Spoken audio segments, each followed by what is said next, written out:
My name is Tony. Welcome to part 2 of these videos. This is called India or China.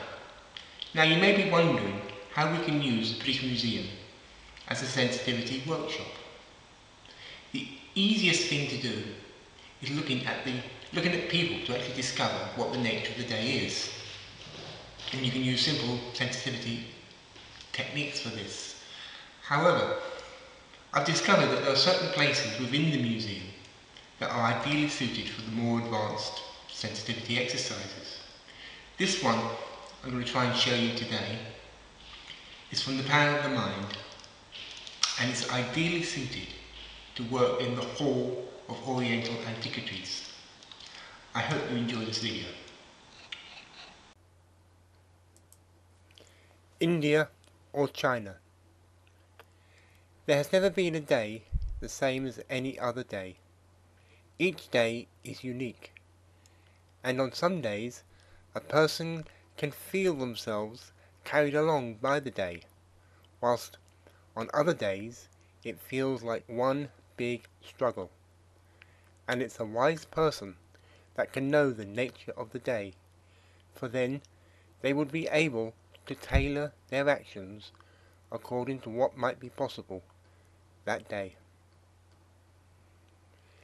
Just as the nature of the day affects people, so the worlds of force and emanations are strengthened, weakened, outward or inward, according to the nature of the day. This is partly why it is not possible to say which gallery or object in the British Museum is the most powerful, or the most religious, or the most interesting. It changes according to a whole set of reasons. In the Hall of Oriental Antiquities, one half is to do with China, and the other is to do with India and Southeast Asia. And if a person wants a presense of which half might be the most useful to explore that day, here is a small technique they might find useful.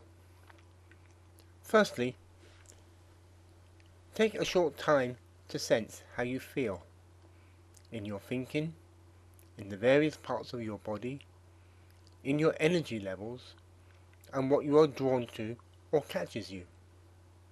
Then, stand behind the marble circle in the middle of the hall facing out into the Chinese half, and imagine a small blue silver ball about the size of a pea coming out of the right side of the temple, going down the right alley, right down to the other end, across and back down the left alley and back into the left temple. By sending out the small blue silver ball, it gathers the experience on its journey, and when it comes back, it deposits those experiences into your head, which then translates it into a feeling or sense or state. And because you have monitored yourself before you started, by monitoring yourself now, you will get a sense of what is in the gallery that day. Then go around the other side of the circle. On the way round, there is a statue with really big hands, and it's often caused many to wonder why the hands are so big. Anyway, back to the exercise. Standing behind the marble circle again, but this time looking out into India, send a small silver blue ball out of the right temple, down the right aisle, all the way down to the end, and back up the left hand and into the left side of the temple. And having done so, again measure or monitor yourself.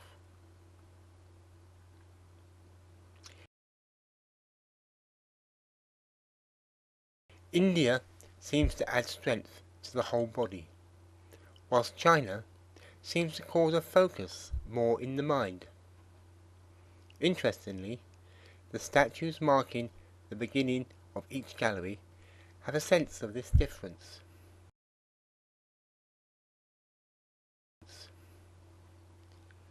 With India, there is grace, movement, theatre, music, with a sexual undercurrent, and it's important not to be shocked or seduced by this. If it does turn up, try not to suppress it, but keep focused on the fact that it's the meaning of it that you're searching for. And once you know this, it will not be a surprise to discover that generally people are more amorous in this gallery than any of the other galleries in the British Museum. China, on the other hand, shows stature, poise, refinement, stillness, and a strange sense of abiding. Yellow is the force that comes out of the continent of Asia, and in comparing India and China, it shows the different expressions of yellow as it plays itself out in the different cultures.